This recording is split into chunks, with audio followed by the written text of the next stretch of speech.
Glória a Deus. Boa noite, queridos. Vocês chegaram de verdade? Graças a Deus. Eu espero que você esteja com uma grande expectativa para essa noite, amém? A gente tem um grande privilégio, amado, de estar lidando com uma palavra que pode mudar a nossa vida para sempre, amém?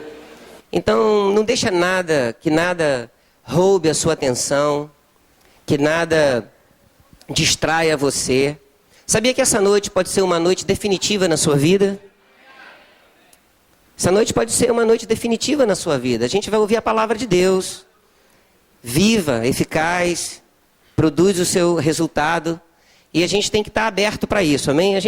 Essa noite tem uma surpresa. O Natan está em Campo Grande com a sua esposa, fazendo um evento. E hoje a Ana está ministrando lá e ele estava de folga. E uma vez de folga, a gente deu trabalho para ele, amém?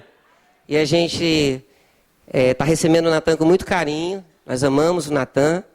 Natan, nós temos um relacionamento agora não tão avivado por causa da distância e por ele ser um itinerante, andar pelo Brasil e pelo mundo viajando, mas há muito tempo, Natan passou um tempo no Rio de Janeiro, uns 3 anos mais ou menos morando, na época em que a gente teve um relacionamento mais próximo, onde eu fui muito ajudado com o ministério dele. A gente falou o ano inteiro de trazer pessoas e unções diferentes no que diz respeito aos dons ministeriais. Então, hoje você tem a unção do mestre, amém?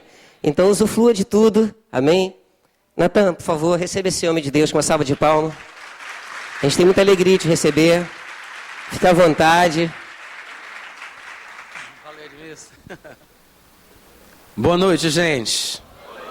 Vocês estão bem? Glória a Deus, maravilha. É uma alegria para mim poder estar aqui mais uma vez, depois de tanto tempo, para rever alguns dos meus irmãos, meus amigos, e também para conhecer esse povo novo que eu ainda não vi, que também faz parte do corpo de Cristo e integra também a minha família. Eu tenho muita satisfação em poder estar diante de pessoas que têm interesse pela palavra para poder compartilhar um pouco daquilo que Deus trouxe ao meu coração.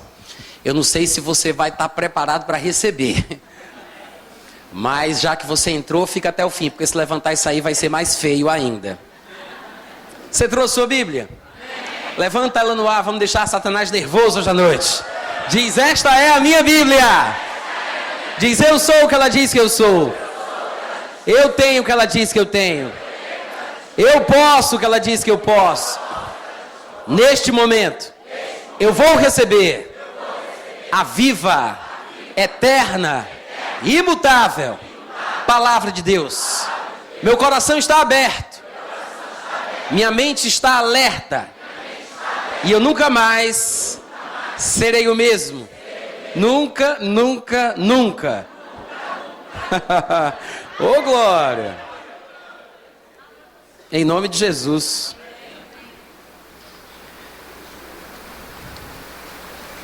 Bom, eu vou falar sobre um assunto que eu já tenho ministrado há alguns anos sobre ele, e à medida que o tempo passa ele vai ficando cada vez melhor. Não é um assunto fácil de se falar, muito menos de se ouvir, mas é muito importante para que nós possamos viver cada vez mais o cristianismo na sua essência. Nem tudo aquilo que a gente ouve, nem tudo aquilo que é ministrado nos púlpitos é exatamente o que a gente gostaria de ouvir. Tem coisas que são difíceis de se ouvir, de se engolir, de se aceitar. E são difíceis de falar também. Não há nada que seja difícil de ouvir que seja fácil de falar. Não é? Porque quem fala para alguma coisa ou para alguém. Eu digo para alguma coisa porque todo pregador que está começando sabe pregar para as paredes, né? Mas eu espero que você esteja com o coração aberto, porque eu quero falar sobre a importância do sofrimento na vida do cristão, na vida do crente. Na verdade, o nome dessa mensagem que eu carrego comigo já faz alguns anos se chama a bênção do sofrimento. Você pode repetir comigo em voz alta o nome da mensagem? Como é que é? A bênção do sofrimento. Diz isso mais alto, com mais convicção. Fala aí pela fé. A bênção do sofrimento. Só para decorar. Não, você não entrou na igreja errada, o nome dessa igreja é Evangélica Verbo da Vida. Você não virou na esquina errada ali no último cruzamento. Mas me parece que falta uma dieta balanceada das Escrituras a respeito do que se ensina hoje em dia em nossas igrejas. Eu digo não só no Verbo da Vida, mas na igreja cristã de uma forma geral. Eu vejo que as comunidades cristãs espalhadas pelo Brasil ou caem num extremo ou caem no outro. É muito difícil nós conseguirmos manter o equilíbrio em todas as áreas doutrinárias pelas quais nós passamos. A Bíblia é um livro de equilíbrios. A gente pode perceber isso em algumas máximas do Evangelho que a gente sabe citar de cor. Jesus disse: sede mansos como as pombas, mas prudentes como serpentes. Meninos na malícia, adultos no entendimento. Dai a Deus o que é de Deus, dai a César o que é de César. Há muitas passagens que fazem essa colocação de nem 8 nem 80, nem muito nem tão pouco, né? Há sempre a importância do equilíbrio na palavra de Deus. E é bom lembrar que estar no equilíbrio é ser questionado ou perseguido e martirizado pelos dois grupos dos extremos. Sempre quem fica no meio vai ser perseguido pelos dois grupos, porque a pessoa não se posiciona a favor de um, nem a favor dos outros. É mais ou menos como Jesus Cristo, que foi perseguido e combatido tanto por fariseus como por saduceus. E nós somos pessoas que devem seguir a Cristo no equilíbrio, no procedimento, na intenção, como eu vi Marcela falando muito bem aqui no dia da imposição de mãos, que eu acho que foi ontem, não foi? Eu sou meio ruim com esse negócio de data. Mas é exatamente sobre a bênção do sofrimento na vida do crente que eu quero compartilhar com você hoje à noite. Nós ouvimos tanto falar sobre o sofrimento ser uma coisa ruim, que nós pegamos toda e qualquer citação bíblica sobre sofrimento e colocamos dentro do mesmo pacote. A primeira coisa que eu quero dizer é que não estou falando aqui sobre sofrer situações desmoralizantes ou paralisantes que Satanás tente colocar sobre nós. Não estou falando sobre sofrer miséria. Não estou falando sobre sofrer doenças, enfermidades. Mas existem sofrimentos bíblicos que não podem ser desprezados. Diz amém pela fé. E me parece que falta no corpo de Cristo uma dieta balanceada a respeito desse assunto, como também em outros, para que nós possamos crescer pela fé em Cristo como convém. Em 2 Coríntios, no capítulo 1, versículo 5, Paulo diz: porque assim como os sofrimentos de Cristo se manifestam em grande medida a nosso favor, assim também a nossa consolação transborda por meio de Cristo. Atos capítulo 9, no versículo 15 e 16, Paulo, contando a história da sua conversão, diz que o Senhor lhe disse: vai, porque o Senhor disse para Ananias, quando foi chamado por Deus para falar com Paulo, e o Senhor disse para Ananias: vai, porque Paulo, é para mim um instrumento escolhido para levar o meu nome perante os gentios e reis, bem como perante os filhos de Israel. Pois eu lhe mostrarei quanto lhe importa sofrer pelo meu nome. Atos 5:41 diz que os discípulos, depois que foram soltos pelas autoridades de Jerusalém, se retiraram do sinédrio, regozijando-se por terem sido considerados dignos de sofrer afrontas por esse nome. Em Romanos capítulo 8, no versículo 17 e 18, Paulo diz que se nós somos filhos, nós somos herdeiros de Deus, e fica implícito que se somos herdeiros de Deus, somos co-herdeiros com Cristo. O que quer dizer que, se passarmos pelo que ele passou, teremos o que ele teve. Se sofrermos como ele sofreu, também seremos glorificados como ele foi. E para aqueles que ficassem, ou que ficariam em dúvida com a declaração que ele faz no versículo 17, ele acrescenta o que vem no versículo seguinte: porque para mim tenho por certo que os sofrimentos do tempo presente não podem ser comparados com a glória que há de ser revelada em nós. Há muitos versículos no Novo Testamento que falam sobre sofrimento na vida do crente em diversas áreas. Não temos tempo para falar sobre a Bíblia toda numa noite só, mas nós podemos citar pelo menos 3 tipos de sofrimentos bíblicos. Pelo menos 3 tipos de sofrimentos bíblicos pelos quais o cristão há de passar. A Bíblia fala, por exemplo, em 2 Timóteo, capítulo 3, versículo 12, citando aqui a versão corrigida de João Ferreira de Almeida, ele diz que também todos os que piamente querem viver em Cristo Jesus padecerão perseguições, ou sofrerão perseguições. que é mais ou menos aquilo que a gente acabou de ler em Atos 5,41, quando diz que os discípulos se retiraram do sinédrio e se regozijavam por terem sido considerados dignos de sofrerem afrontas ou perseguições por causa de Cristo. Sofrer perseguição é um sofrimento bíblico. Quantos concordam comigo? E muitas vezes a gente não percebe isso, mas foi o próprio Jesus quem falou, falando sobre essa questão dos relacionamentos interpessoais na família, na igreja, na sociedade, no trabalho, entre os parentes. Ele disse: olha, eu quero deixar bem claro, eu não vim trazer paz para a terra, eu vim trazer espada, se bem que ela já estava a arder.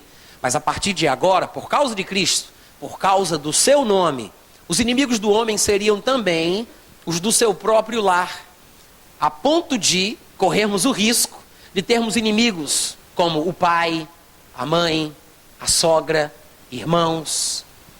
E ele estava falando sobre esta questão da perseguição, do cristianismo autêntico, que significa nadar contra a maré.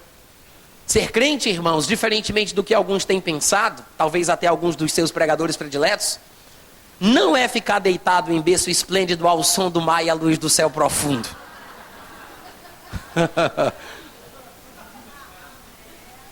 Diz amém, crente? Amém. Sinceramente, eu gostaria muito que não fosse assim. Isso é uma coisa que eu estou abrindo meu coração para vocês, é um desabafo. Mas não tem como fugir do que a palavra de Deus deixa tão claramente em nosso colo.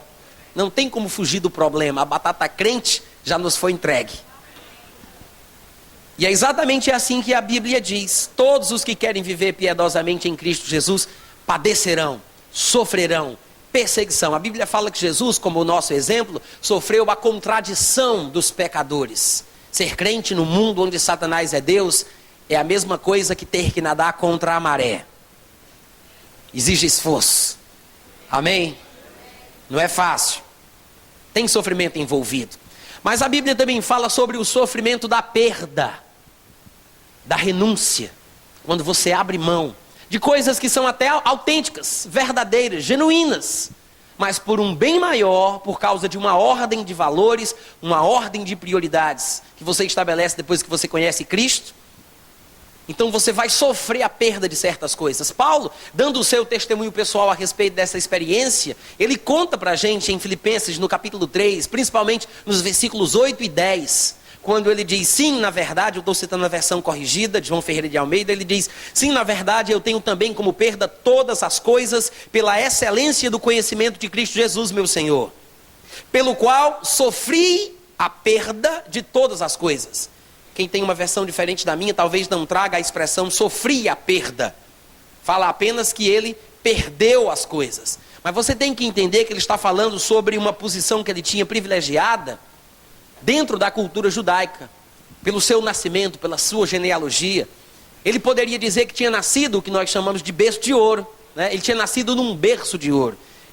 Hebreu de hebreus, judeu puro, da tribo de Benjamim, uma das mais queridas de Israel, circuncidado ao 8º dia, fariseu, os mais zelosos da lei judaica, da lei mosaica. Para comprovar isso, foi perseguidor da igreja, mas o que parecia ser ganho, lucro, privilégio, um prestígio, ele disse: eu perdi. Não vem dizer para mim que não há sofrimento em se renunciar uma posição socialmente privilegiada.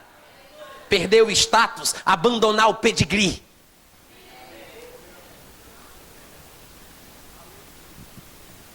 Há muito sofrimento envolvido na renúncia, na perda, abrir mão e você considerar-se sem aquilo.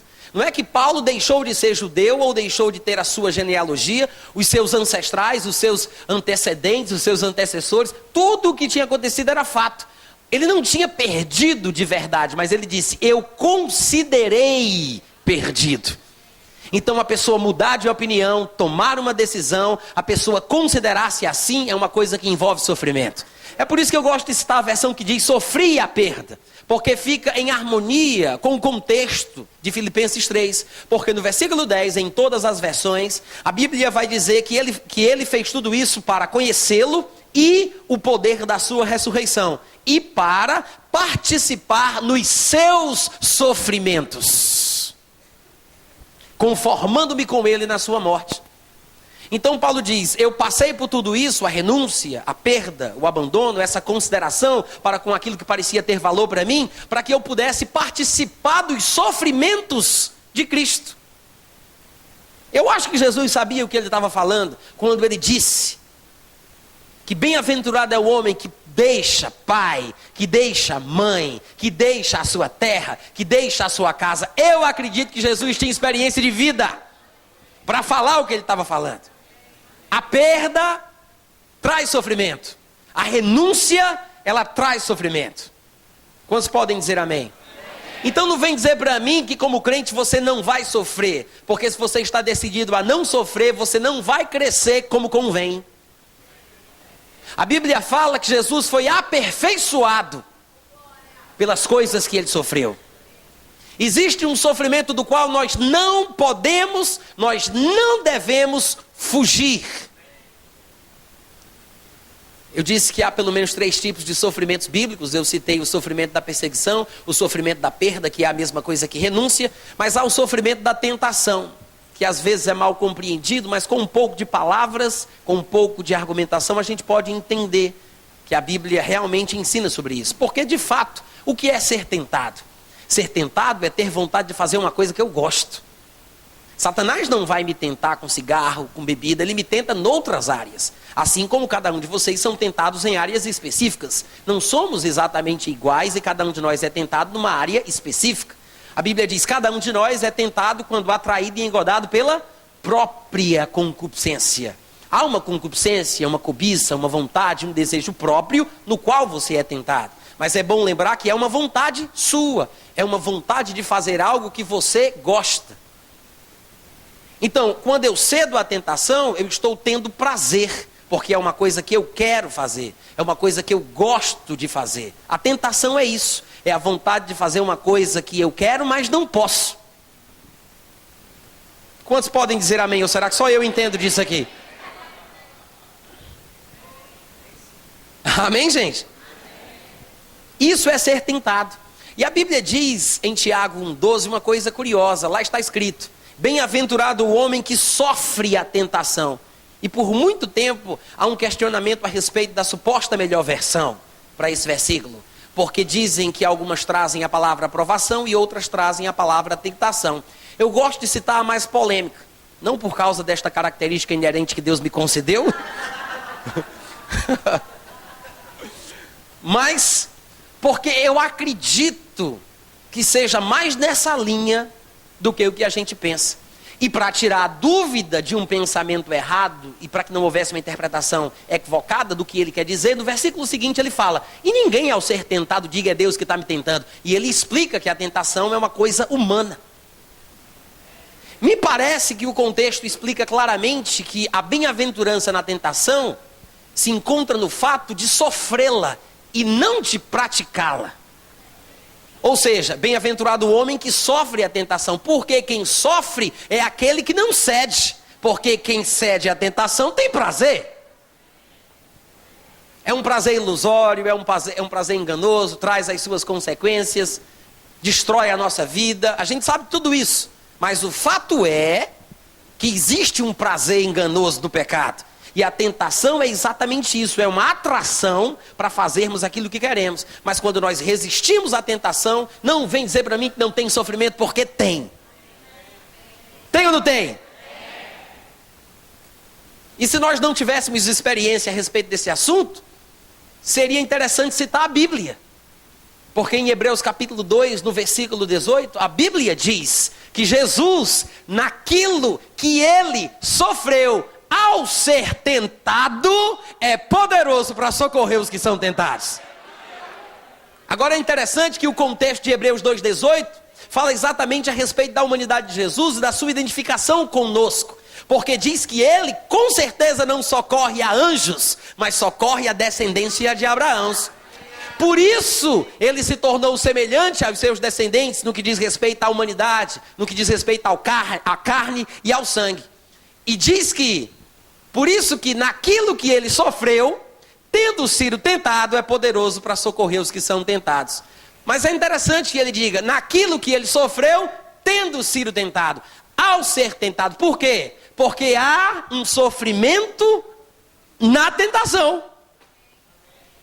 Mas bem-aventurado é o homem que sofre na tentação, e não que cede na tentação, ou tem prazer por dar à luz ao pecado. Amém, irmãos? Eu não quero aqui desanimar as pessoas que porventura pecaram hoje à tarde às 5h17. Porque eu quero dizer para você, não é o final da linha. Você tem um advogado e é justo. Tem um advogado e ele é justo. Sabe que um advogado justo, ele não defende a causa de uma pessoa que não merece? Se Jesus é chamado de nosso advogado justo, é porque ele sabe que a sua dívida já foi paga. Mas estamos falando sobre sofrimento. Há pelo menos 3 tipos de sofrimentos bíblicos: sofrer a perseguição, sofrer a perda, sofrer a tentação. Mas antes de eu citar os 3 tipos de sofrimentos bíblicos, eu citei vários versículos aqui que falam sobre sofrimentos também. 2 Coríntios 1:5, Atos 9:15 e 16, Atos 5:41, Romanos 8:17 e 18. E o que me parece é que nós não entendemos a bênção que há no sofrimento. E talvez por isso tenhamos um preconceito tão grande a respeito da palavra. E sejamos perseguidores ferrenhos da ideia do sofrimento. E somos como juízes com cartões amarelos e vermelhos dentro do bolso, apitando a vida do irmão quando achamos que ele perdeu o rumo doutrinário. Temos que ser um pouco mais abertos, menos preconceituosos e mais conhecedores da Bíblia. A Bíblia fala em muito sobre sofrimento. E você vai ver comigo, se a gente tiver tempo para isso, que 1 Pedro, a primeira epístola do Novo Testamento escrita por Pedro, ela poderia ser muito bem chamada a epístola do sofrimento. Porque no capítulo 1, 2, 3, 4 e 5, ele fala sobre sofrimento. Não tem um capítulo que ele não fale sobre sofrimento pelo menos uma vez. Pelo menos. Há capítulos em que ele fala sobre sofrimento 3, 4 vezes. E sofrimentos em áreas diferentes. Sofrimento no ministério, sofrimento no trabalho, sofrimento no casamento, sofrimento nas relações sociais, sofrimento na igreja. Mas por cargas d'água, não sei por que cargas d'água as pessoas não conseguem enxergar isso. E eu acredito que hoje à noite você vai sair daqui muito abençoado. Se eu encerrasse a ministração aqui, eu já tinha abençoado a tua vida com essa curiosidade santa que Deus depositou no teu espírito. Você não ia dormir tão cedo. Quando chegasse em casa, eu tenho certeza que você ia procurar sofrimento.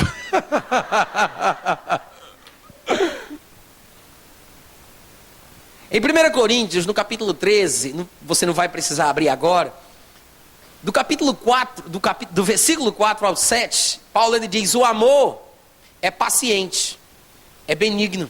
O amor não arde em ciúmes, não se ufana, não se ensoberbece, não se conduz inconvenientemente, não procura os seus interesses, não se exaspera, não se ressente do mal, não se alegra com a injustiça, mas regozija-se com a verdade.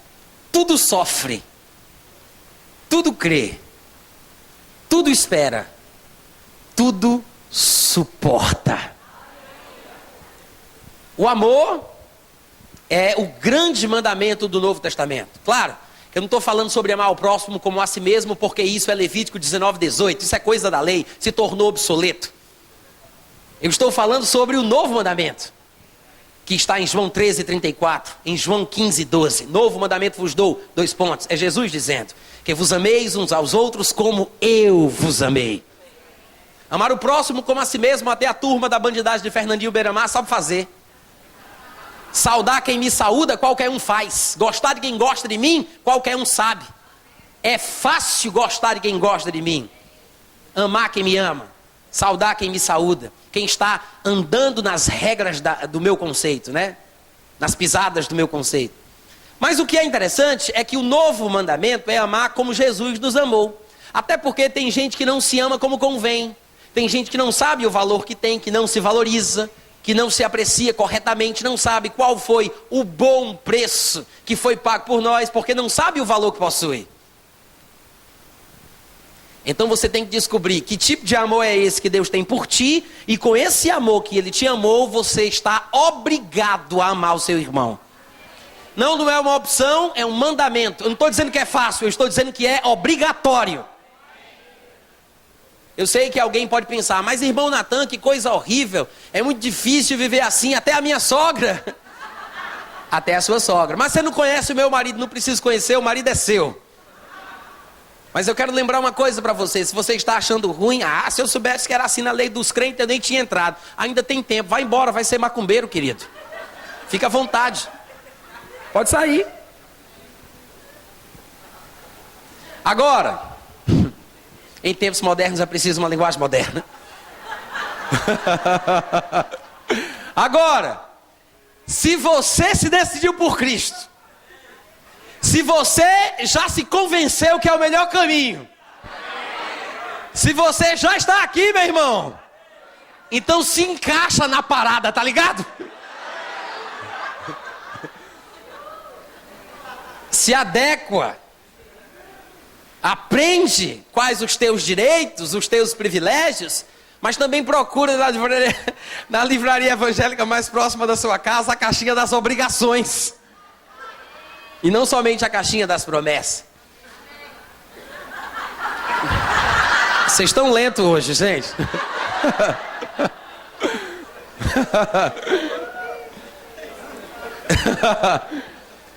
Mas 1 Coríntios 13, do 4 ao 7...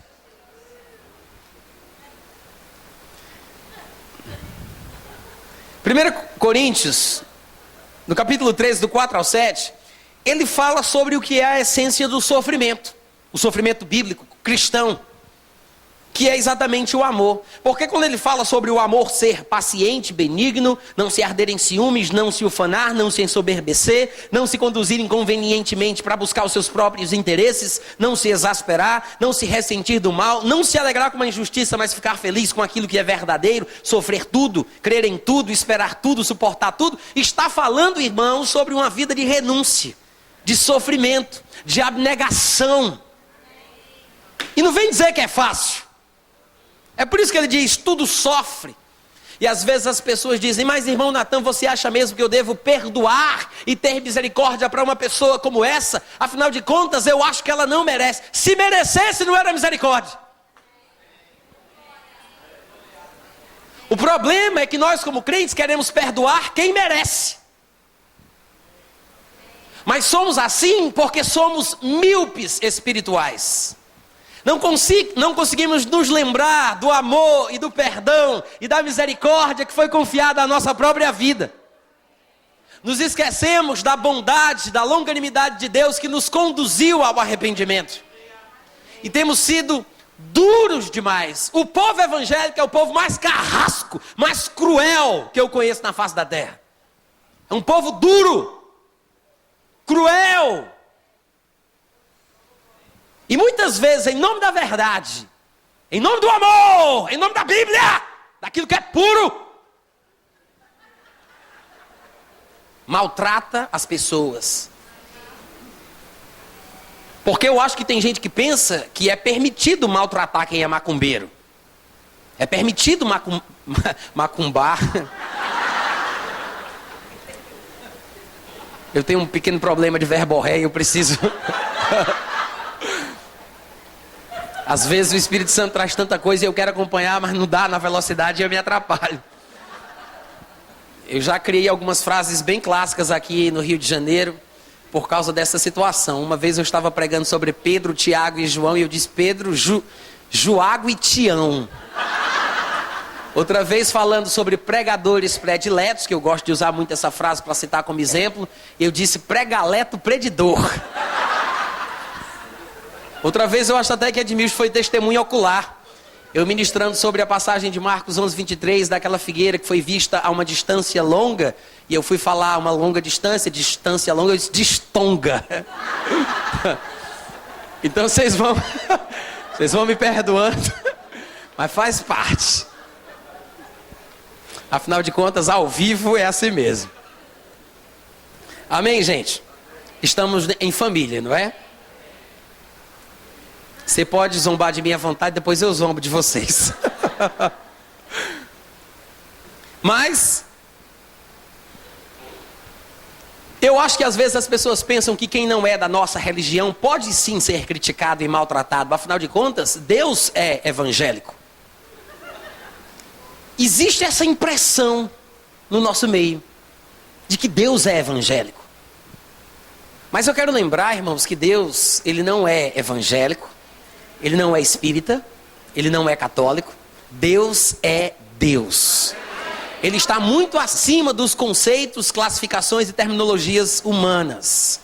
Ele é aquele que faz o sol nascer sobre o que a gente chama de bom e chama de mal. Ele é aquele que faz a chuva cair sobre os que nós dizemos que prestam e aqueles que dizemos que não prestam.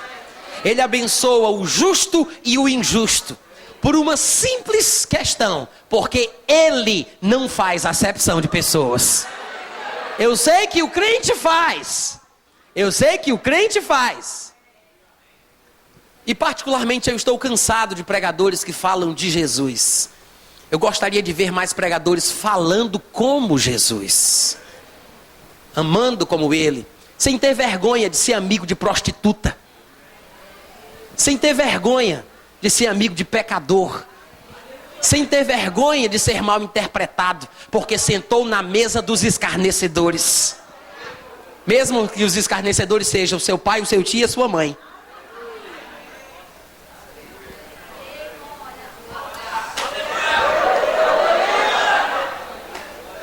Eu vou dizer o que está faltando na igreja.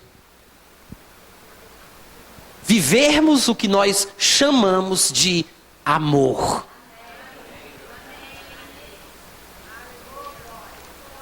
E não é fácil porque envolve sofrimento em muitas áreas.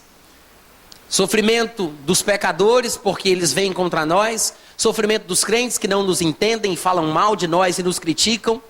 Pela liberdade que têm de até mesmo nem acreditar em Deus. E podem pensar o que quiserem sobre nós e nos julgar a seu bel prazer. Sofrimentos porque precisamos de uma determinada situação para conseguir ganhar o pai, a mãe, o tio, o parente. Eu ganhei o meu pai alcoólatra indo para a bodega ficar com ele enquanto ele bebia cachaça. E eu sei que muitas pessoas poderiam ter interpretado errado aquilo que eu fiz. Mas eu estava lá com ele com um copo de cachaça e eu com meu copo de refrigerante. Sentado com ele e com os outros bêbados amigos que nós tínhamos em comum. Mas sabe que brasileiro sempre fala de Deus? Você não precisa de Bíblia para falar de Jesus. Você só precisa de Jesus. Se você tiver a palavra no coração, ela sai. A boca fala do que está cheio o coração. E numa hora ou noutra, alguém vai dizer, mas quem pode mais do que Deus? Deus dá o frio conforme o cobertor. Deus escreve certo por linhas tortas. Deus dá, Deus tira. O que tiver de ser, será. E numa dessas, você fala de Jesus. Para encurtar a história, eu ganhei o meu pai sem Bíblia. Meu pai confessou Jesus, foi liberto do alcoolismo, foi batizado no Espírito Santo e morreu. Graças a Deus. Mas se eu fosse me preocupar com o julgamento dos outros, eu não teria passado por esse tipo de situação. E o amor, ele vai trazer muito sofrimento para a sua vida. E eu queria dizer que é exatamente por isso que muitas amizades se desfazem tão facilmente. Amizades de 10, 15 anos.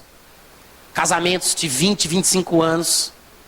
E pessoas deixam de falar umas com as outras e começam a se transformar em inimigas. E não tem pior inimigo atual do que o ex-melhor amigo. Porque ele sabe os seus defeitos.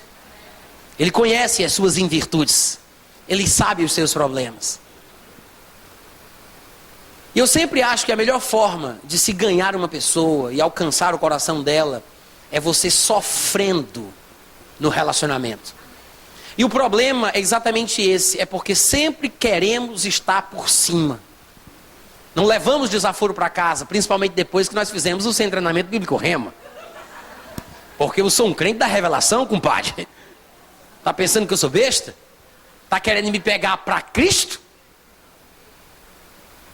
E sem perceber, nós começamos a inverter os valores da palavra de Deus. E o evangelho deixa de ser evangelho e vira gospel. O aleluia vira aleluia. E nem preocupamos mais em termos uma vida cristã. O importante é ser fashion. Tudo se moderniza e a essência do evangelho se perde.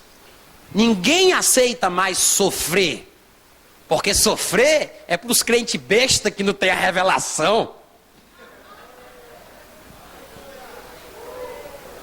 Fala, Jeová!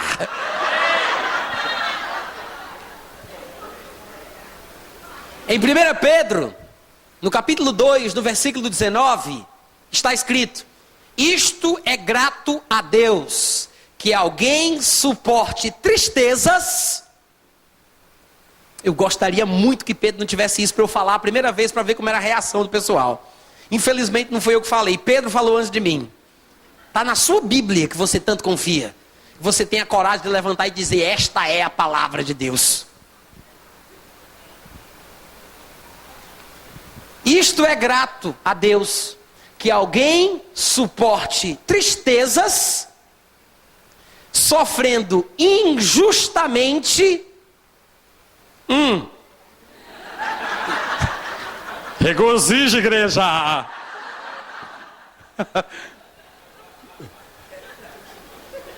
Fica sorrindo, olhando para frente, ninguém vai desconfiar que eu estou tocando o teu coração. Disfarça. É grato a Deus que alguém suporte tristezas, sofrendo injustamente, por motivo de sua consciência para com Deus.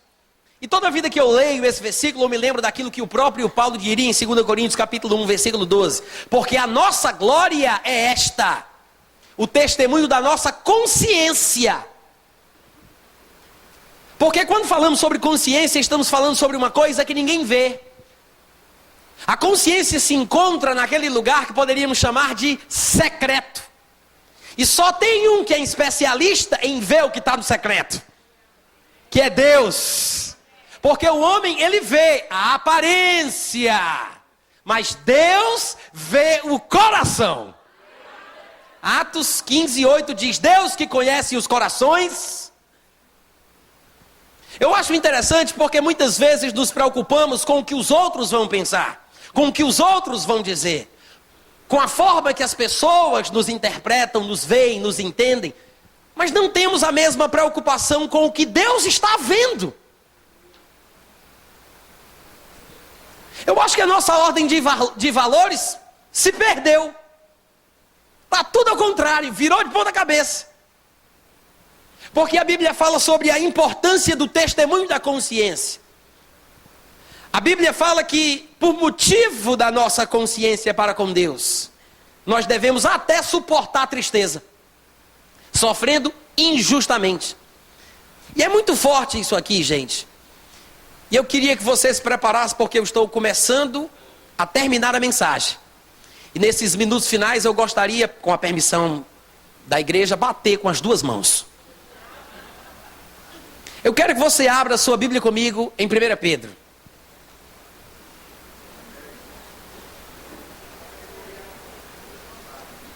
Nem sempre a gente ouve aquilo que gostaria, mas às vezes é exatamente o que a gente precisa.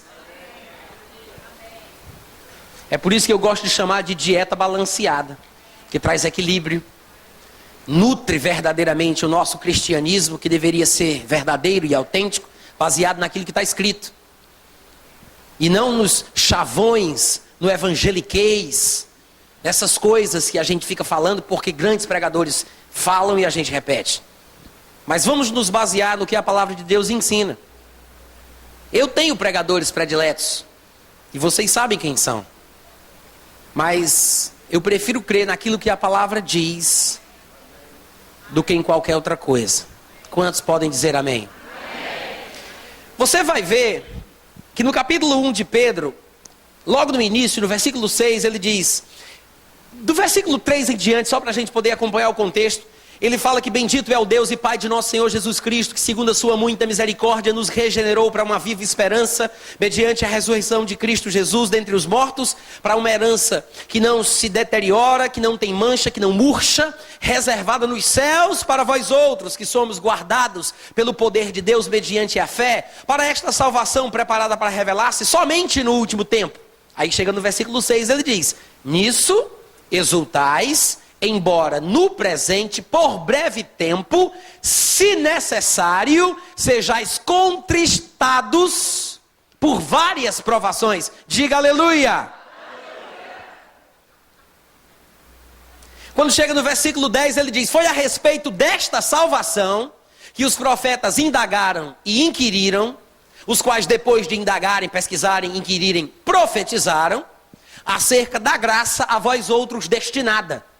Investigando eles como bons profetas que são, porque todo bom profeta não fala sem antes pensar, sem antes inquirir, sem antes saber, porque em parte conhecemos, aí sim, em parte profetizamos. Não existe profecia sem conhecimento.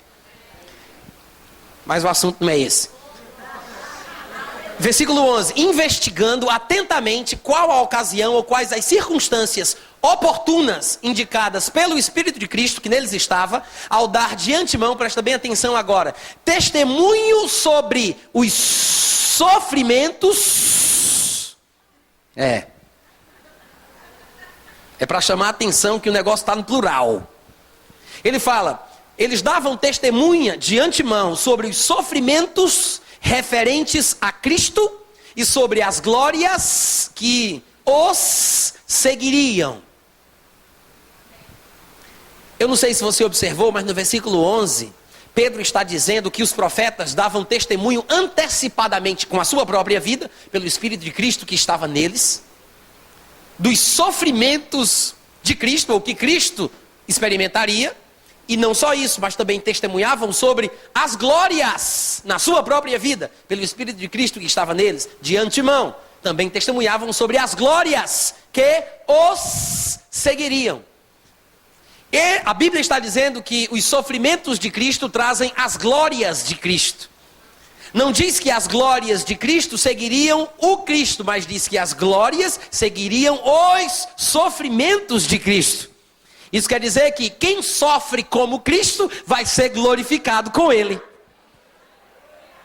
Que é exatamente o que a gente viu no início da mensagem, em Romanos 8,17, quando Paulo disse, somos co-herdeiros com Cristo. Se com Ele sofrermos, com Ele seremos glorificados.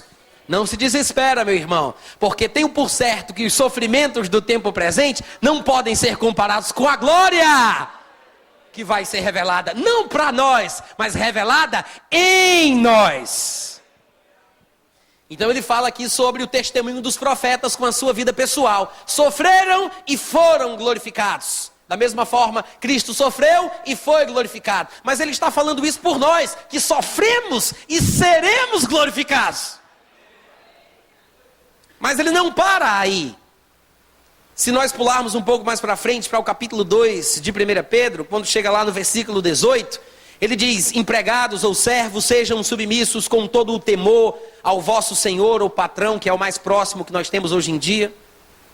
Não somente se o patrão for bonzinho, cordato, humano, misericordioso, mas também aqueles patrões que mesmo sendo crentes, são perversos. Quantos aqui sabem que existem patrões perversos? Porque isto é grato, que alguém suporte tristezas, sofrendo injustamente, por motivo de sua consciência para com Deus, pois que glória há! Veja que ele falou sobre sofrimento e ele volta a falar sobre a glória. Eu quero que você observe isso, é uma nota repetitiva, recorrente aqui em 1 Pedro. Pois que glória há, se pecando e sendo esbofeteados por isso, o suportais com paciência. Pecou e está sofrendo as consequências, você só faz a sua obrigação. Agora, Se, entretanto, quando praticais o bem, fazeis o que é certo e sois igualmente afligidos, ou seja, esbofeteados, e aí, se você suporta com paciência, sim, isso aí agrada a Deus. O que é que agrada a Deus? É você fazer o que é certo e apanhar como se tivesse pecado. Eu não sei se você entendeu. Mas isso agrada a Deus. Se entretanto, quando praticais o bem e sois igualmente afligidos, igualmente como o homem lá da primeira metade do versículo, que ele disse que pecou, apanhou e suportou com paciência.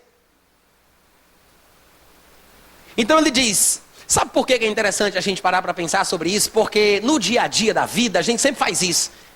A gente reclama das pessoas que falam de nós. E nós dizemos, se eu pelo menos tivesse feito alguma coisa errada, vá lá. Pode falar, tudo bem, aí eu não digo nada. Mas meu irmão, eu estou certo, isso é injusto, eu não fiz nada de errado. Pois está aqui, nós temos um versículo para abençoar a sua vida nesta noite. Se você fez o que é bom, se você praticou o bem, e você foi esbofeteado e suportou com paciência. Eu quero lembrar que a bênção só vem para aqueles que suportam com paciência. Porque você fazer o que é certo, alguém começa a te criticar, a te maltratar, a te ferir, e você revida pagando na mesma moeda, você já perdeu a intervenção divina na sua vida. Em vez de você se irar e querer resolver, dê lugar à ira de Deus. Porque Deus julga retamente. Eu vou te dizer uma coisa, é muito mais fácil Deus te defender porque você sofreu e foi humilhado, do que você tentar defender-se em nome de Jesus. E ainda existem aqueles que quando criam uma confusão com os irmãos, vão orar a Deus e dizem, Pai, tu que vês todas as coisas, pesa a mão, manda um raio. Cuidado, amado, o raio pode vir primeiro na tua cabeça.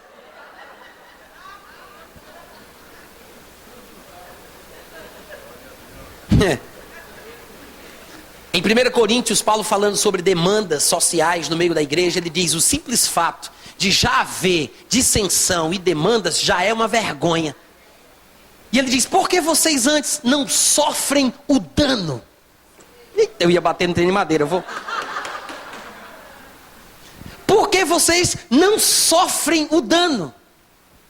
Mas não, Paulo diz, vocês causam o dano e ainda se sentem no direito de levar o irmão a um tribunal de padrão mundano. Não tem uma pessoa sábia, cheia do Espírito Santo, de boa reputação, no meio de vós que possa julgar entre os irmãos?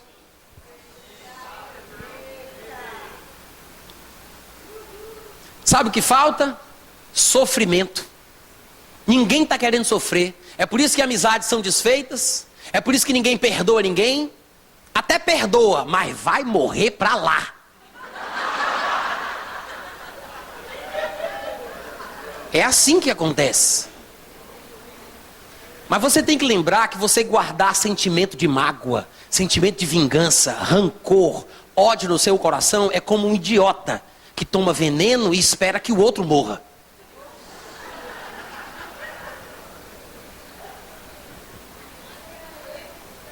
Dá uma balançadinha no irmão que está do teu lado e diz, eu amo o pregador desta noite.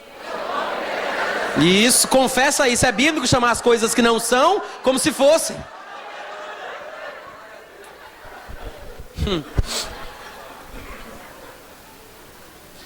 Irmão Natan, você deve estar sabendo de alguma coisa. Se eu soubesse, eu falava mais claro ainda. Pena que eu não sei.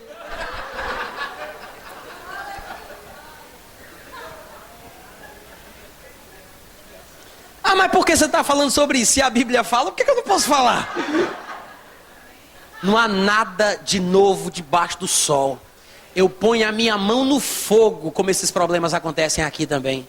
Acontece em todo lugar. Até nas igrejas consideradas como modelo, como por exemplo a igreja de Tessalonicenses, que é citada por Paulo no versículo 6 do capítulo 1, que se tornou o padrão dos fiéis, a igreja modelo, uma igreja que é uma referência. E no capítulo 5 ele diz, mas tem gente entre vocês que é desanimado, que é fraco, que é insubmisso. Expressões como essas, desanimado, fraco, insubmisso, são parecidas com aquelas que Paulo citou em 1 Coríntios 11. É por isso que existem fracos, doentes e não poucos que dormem. Porque não se julgam. Não se examinam e não estão dispostas a abrir mão do seu orgulho fedorento para preservar o vínculo da perfeição, que é o amor. E diferentemente do que você pensa, amar não é andar com as pessoas que acham você o melhor pregador do mundo. Amar não é gostar de quem gosta de você. Você só vai saber se ama se você tem diante de você a oportunidade de sentir ódio. Porque o amor é exatamente sofredor, paciente, suporta, aguenta. Não é fácil. Mas se não soubermos que essa é a nossa obrigação, como a gente vai se preparar para isso? Como é que a gente vai ter um alvo e uma meta? E vamos nos decepcionar com muito mais facilidade, porque estamos crendo no evangelho água com açúcar. Superficial, mentiroso, enganoso, que decepciona. Porque no dia que eu tacar a minha cara na parede da realidade, eu vou me decepcionar com o pastor, eu vou me decepcionar com a liderança, eu vou me decepcionar com o rema, vou me decepcionar com Deus e vou sair murmurando por causa de uma promessa que não se manifestou. Promessa essa que na verdade nem foi feita. É melhor que você saiba as coisas como elas são, porque a Bíblia fala da vida como ela é. Ninguém está aqui apresentando o fantástico mundo de Bob. Porque aí você toma uma decisão de qualidade. Vai ser crente? Perdoa, compadre. Perdoa. Ah, mas ele passou um cheque sem fundo, ele mentiu, ele me enganou. E tu vai perdoar quem te abençoa com dinheiro, é?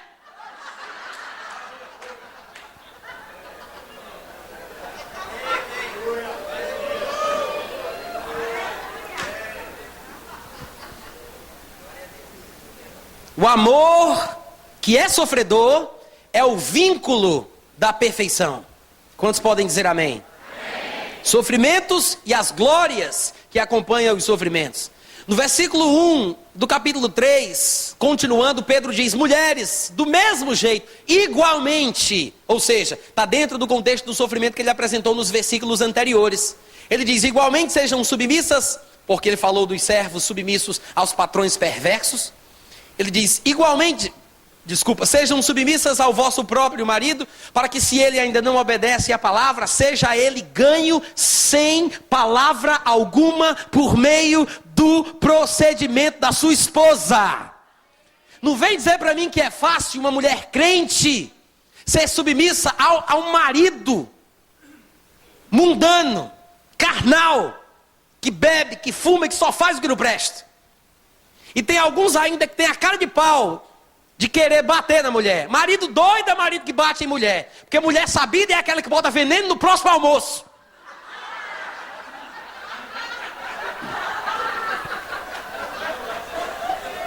Doido! Doido é o homem que bate em mulher. Deixei a dica aí.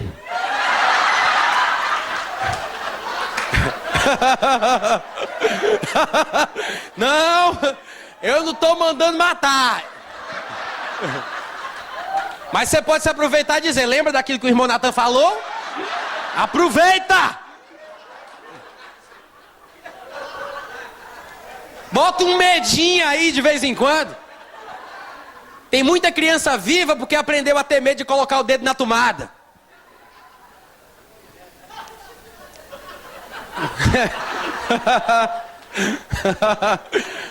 Glória! Mas alguém poderia dizer, mas irmão Natan, meu marido me bate. Besta é você. Ah, o que é que você quer que eu faça? Corra! Corra! Liga para a polícia, chama teus irmãos. Liga pro pessoal dessa igreja que tá cheio de homem aqui, rapaz. Aplica uma lei Maria da Penha nas costas dele para ele ver o que é bom.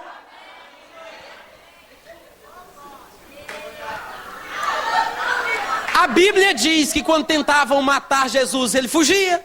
Quando tentavam apedrejar Paulo, ele fugia. Por que eu não posso praticar a palavra? É?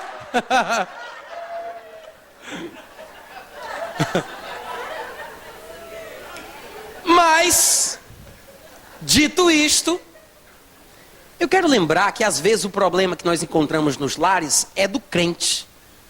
Porque o crente metido a besta, já que eu falei tanto do homem, eu vou falar da mulher agora. Aí sabe o que acontece? A mulher chega em casa, aí está lá o marido assistindo televisão, quarta-feira à noite, com um copo de caipirinha na mão, chupando um cigarro. Aí sabe o que a mulher diz? Homem, tira essa chupeta do diabo da tua boca. Tu tá com um cão dos coros. Vamos na igreja tirar esse peso dos teus espinhaços, miséria. Desgraçado. Sim, mano, faça isso. Eu tô evangelizando o meu marido. É por isso que ele não vem para a igreja. É por isso que ele não vem para a igreja. Porque Pedro disse que a mulher ganha um marido que não é crente calada. O comportamento da mulher às vezes fala tão alto que eles não conseguem ouvir o que ela diz. Eu vou dizer de novo. O comportamento errado da mulher às vezes fala tão alto que o marido não consegue ouvir o que ela diz. Ele fala sobre observar o vosso comportamento. E lá em 1 Coríntios 7, quando Paulo também toca no assunto de mulheres crentes ganhar os maridos incrédulos, ele fala que a mulher, no convívio do marido, vai santificar a vida do marido. Convivência, procedimento, comportamento, sem palavra. A maior arma que nós temos não é a língua, irmãos. Amém, gente? E há um sofrimento envolvido nisso aqui. Mas é um sofrimento que produz resultados. O problema é que as mulheres muitas vezes se desequilibram. E ficam na igreja segunda, quarta e sexta, porque vem fazer o rema, mas para o marido é tudo igreja. Terça, culto de oração, quinta, culto de doutrina. Sábado, distribuição do sopão no meio dos pobres. Domingo de manhã, churrasco na casa dos irmãos, grupo de crescimento. Domingo à noite, culto de louvor e adoração a Deus congregacional. De segunda a segunda dentro da igreja. E nem percebe que em 1 Coríntios capítulo 7, Paulo diz que a única que pode fazer isso é a solteira. Porque pode se dedicar ao Senhor desimpedidamente. E ela cuida em como ser santa no corpo e no espírito. Mas a casada, Paulo diz, está dividida. Ela tem que agradar o Senhor, mas tem que se preocupar em agradar o marido. Ela não pode estar viva e morta dentro da igreja. Ela tem que ser equilibrada. Todo extremo é beira. E Jesus disse, dai a Deus o que é de Deus, dai a César o que é de César. Eu não sei se o nome do seu marido é César, minha filha. Mas você vai ter que dar para ele a atenção que ele merece. Assim diz o Senhor.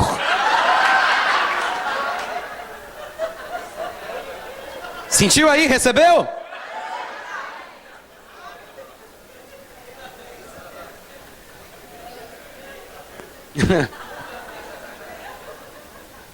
Amém, gente? As mulheres são uma bênção, porque a Bíblia fala que aquele que está casado pode considerar a mulher como uma ajudadora idônea, capacitada, perita. É uma ajuda profissional. É ajuda especializada. Então o homem tem que reconhecer que precisa de ajuda profissional. Que as mulheres, por favor, não se empolguem muito, porque a Bíblia diz ajudadora idônea, não é ajudadora idona. Há uma leve diferença. Mas mulheres cristãs precisam sofrer um pouco mais. Eu não estou falando sobre sofrer apanhando, sendo desonrada, destratada. Existe um limite. Há casos e casos. Tanto é que o próprio Paulo, em 1 Coríntios capítulo 7, ele diz que se uma crente é casada com um incrédulo e ele consente em viver com ela, diz crente, não o deixe. Mulher crente, não o deixe. Porque um homem que consente conviver com uma crente, é muito fácil de ganhar para Jesus. Se você não estragar tudo, vai dar certo. E se o descrente quiser se apartar? Paulo diz, em tais casos, não fica nem o irmão nem a irmã sujeito à servidão. Ele não está obrigado a viver naquela situação. Porque Deus nos chamou, e falando no contexto de casamento, ele diz, para a paz. Então ele diz, em tais casos. Por quê? Porque há casos e casos. Amém, gente? E se você tiver alguma dúvida a respeito do seu caso, depois do culto, o Edmilson estará ali presente para poder tirar todas as dúvidas. Não vem falar comigo não, fala com o teu pastor.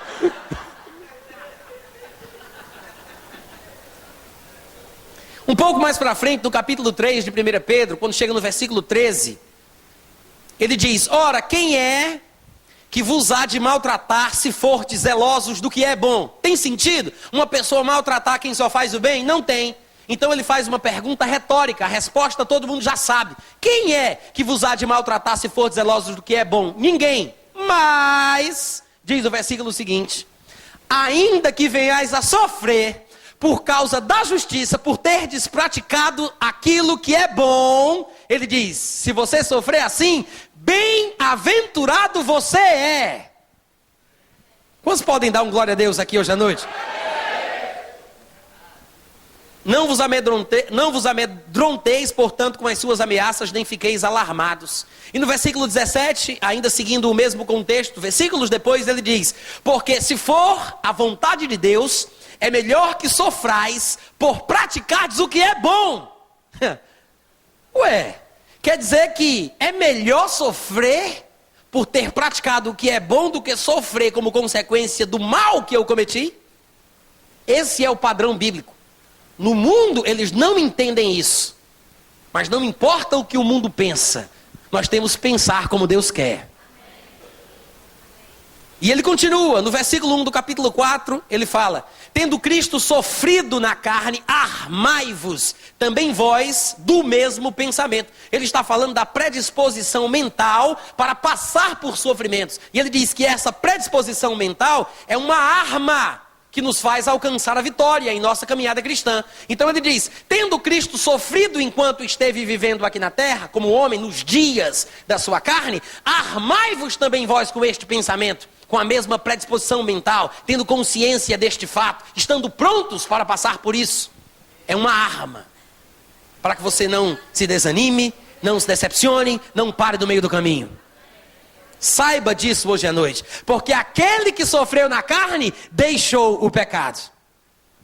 E no versículo 12 do capítulo 4, e eu acho que parece uma mensagem muito específica para os irmãos da igreja Verbo da Vida, ele diz, amados, não estranheis o fogo ardente que surge no meio de vós, destinado a provar-vos. Como se alguma coisa fora do comum, fora do normal, extraordinária vos estivesse acontecendo. Meu Deus, por que isso? O que foi que eu fiz? Será que eu não fui guiado? Será porque eu não dei o dízimo no mês passado? Então ele fala sobre você não se alarmar por causa de fogo que surge destinado a provar-nos. Como se alguma coisa fora do normal estivesse acontecendo. Ele diz, não estranhe não. Pelo contrário, alegrai-vos na medida em que sois co-participantes dos sofrimentos de Cristo. Para quê? Ó a dobradinha, voltando aí mais uma vez. Para que na revelação da sua glória, vos alegreis exultando. Quem quer a glória? Então aguenta o sofrimento. Se pelo nome de Cristo sois injuriados, bem-aventurados sois, porque sobre vós repousa o Espírito da glória e de Deus. Agora, não sofra, porém, nenhum de vós como assassino, ladrão, malfeitor ou fofoqueiro, como quem se mete na vida dos outros. Irmãos, vamos juntar aqui porque eu quero falar uma coisa sobre o irmão Raimundo. Mas eu quero compartilhar para poder trazer o peso da intercessão. Não, meu irmão, isso é fofoca, tudo bem, amém, mas eu estou fofocando em amor. Quantos aqui sabem que não dá para fofocar em amor? Alô? Então, ele diz, sofrer como cristão pode, mas sofrer como assassino. Sabe que um assassino não é necessariamente aquele que enfia a peixeira no bucho do próximo? Uma pessoa pode matar outra e não ser assassina. E a pessoa pode não matar e ser biblicamente considerada como tal.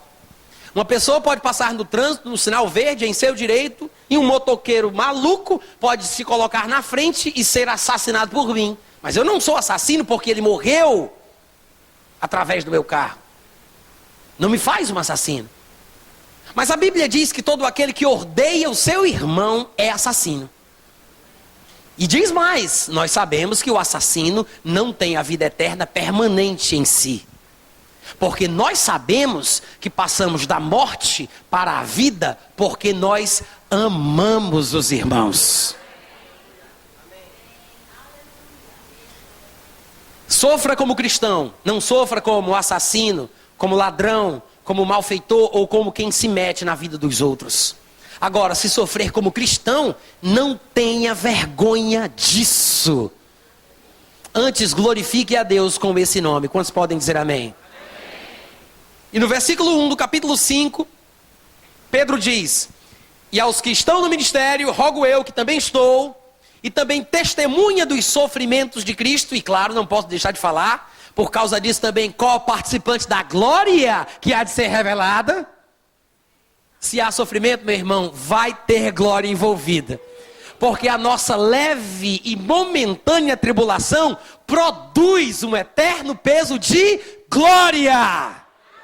Acima de toda comparação. E ele diz: sofrimentos do ministério. E para terminar, quando chega no versículo 8 de 1 Pedro, no capítulo 5, ele acrescenta: sede sóbrios e vigilantes, porque o diabo, o vosso adversário, anda ao derredor ou ao redor, são expressões sinônimas, como leão que ruge procurando alguém para devorar. Eu gosto da versão que diz, parece que é a corrigida ou a contemporânea e também a revisada, que falam alguém a quem possa tragar. Irmãos, toda vida que eu leio esse versículo me dá vontade de gritar de alegria, de falar em línguas. Vocês não sentem o mesmo que eu? Porque Satanás, o diabo, sabe qual coisa ruim? Ele anda ao redor como leão que ruge, procurando alguém a quem possa tragar. Sabe o que significa? Ele não pode simplesmente dizer tu e tu ali pro canto da parede. Vocês três para lá, vocês dois para aquela fila. Ele não pode simplesmente tragar a quem ele quer. Ele tem que procurar alguém a quem possa. Porque isso quer dizer, tem gente que ele pode, mas tem gente que ele não pode. Diga, comigo ele não pode. Ô glória! Não é maravilhoso? Saber que ele anda procurando alguém a quem possa? Porque a Bíblia diz, não deis lugar ao diabo, ele só tem o lugar que eu dou. Então tem gente que ele pode, mas tem gente que ele não pode. Ele tem que procurar. Graças a Deus. E a Bíblia diz, pois é, resistam a ele, firmes na fé, tendo a certeza de que vocês não são os únicos a sofrerem esse tipo de coisa. Esse tipo de assédio, as tentações e as coisas que ele tenta trazer sobre nós. Ele diz, certos de que sofrimentos iguais aos vossos estão se cumprindo na vossa irmandade espalhada pelo mundo. O que quer dizer que parece que até nos Estados Unidos, crentes americanos também sofrem isso.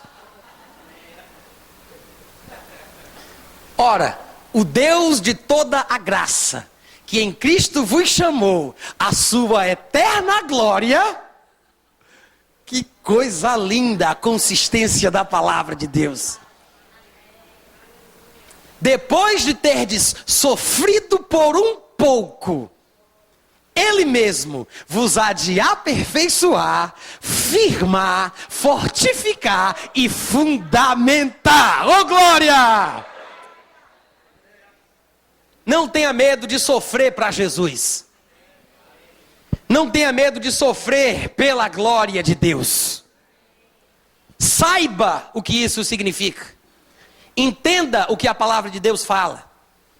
Porque se nós começarmos a sofrer como cristãos, nas diversas áreas sobre as quais a palavra de Deus trata, eu acho que os nossos relacionamentos serão melhores. As nossas amizades serão mais duradouras. Os nossos casamentos amadurecerão, mesmo em meio a problemas, dificuldades e desentendimentos. Porque o maior problema das pessoas é se iludir achando que a única maneira de não ter problema no casamento é casando com a pessoa certa. E eu sempre digo que não existe pessoa certa. E em vez de você perder o seu tempo procurando a pessoa certa, se esforce para ser a pessoa certa.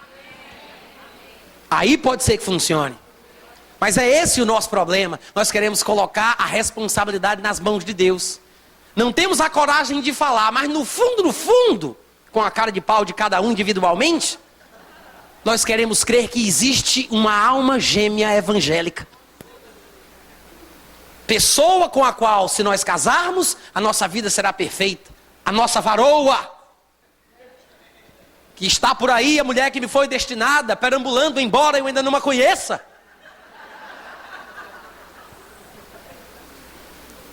E pensamos que se casarmos com a pessoa certa, não teremos sofrimentos no casamento, problemas no casamento, tribulações no casamento. E eu vou dizer uma coisa para você. Você não quer ter problema no casamento? Não case. Simples assim. Agora, se você souber que vai passar por certas dificuldades, alguns mais, outros menos, você pode talvez lidar com isso de forma mais madura.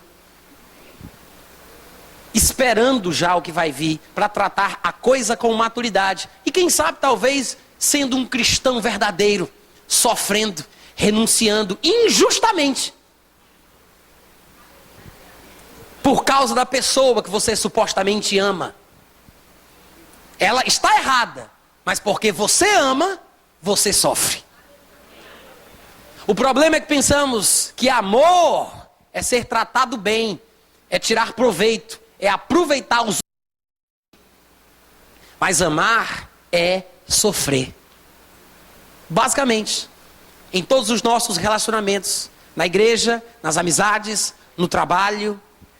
Depois você estuda pormenorizadamente 1 Pedro. E no casamento não é diferente.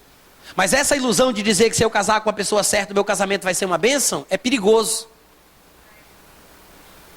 E é por isso que sempre eu pergunto, irmãos, Eva era a pessoa certa para Adão? Eu fiz uma pergunta, eu espero uma resposta. Eva era a pessoa certa para Adão? Sim ou não, pessoal? Era ou não? Está muito confuso, vamos tirar para o ímpar que o tempo está passando. Gente, claro que era a pessoa certa. Não tinha outra. Ela foi feita a dedo. Especialmente por Deus para ele. Osso do osso. Carne da carne. Se é que a gente vai falar sobre essa coisa de pessoa certa e pessoa feita para outra, a gente tem que falar de Eva. Mas não foi lá que a bagunça toda começou? E quando deu o problema, que Deus foi tomar satisfação com Adão, que foi que ele disse? Foi a mulher que tu me deste. Foi a mulher que tu me deste. É sempre assim. O homem nunca tem coragem de assumir as rédeas da sua vida com as suas próprias mãos. É por isso que a visão da nossa igreja é revolucionária. Porque ela coloca o homem no seu devido lugar, que é aquele que Deus criou. Mostrando que nós temos a responsabilidade da vida em nossas mãos. As decisões que tomamos, o comportamento que nós temos, as palavras que falamos. Nós somos os senhores do nosso destino. Nós podemos decidir ir para o céu ou ir para o inferno. Não são forças alheias à nossa escolha que decidem por nós. Se decidimos sobre as coisas mais importantes da nossa vida relacionadas à nossa eternidade, não poderíamos tratar sobre as coisas mínimas? Vocês não sabem que nós vamos julgar os anjos? Que nós vamos julgar o mundo? Quem é que sabe das coisas do homem, senão o seu próprio espírito que nele está? Porque se o meu coração não me acusar, eu tenho confiança diante de Deus. Porque um gentio como nós, que não somos judeus, quando procedemos por natureza de conformidade com a lei, mesmo não tendo lei, nós servimos de lei para nós mesmos. Porque nós que nascemos de novo, temos a norma da lei gravada em nosso coração. Viva como crente, perdoe, ame, sofra, suporte, espere e dê um bom testemunho. Em nome de Jesus. Amém.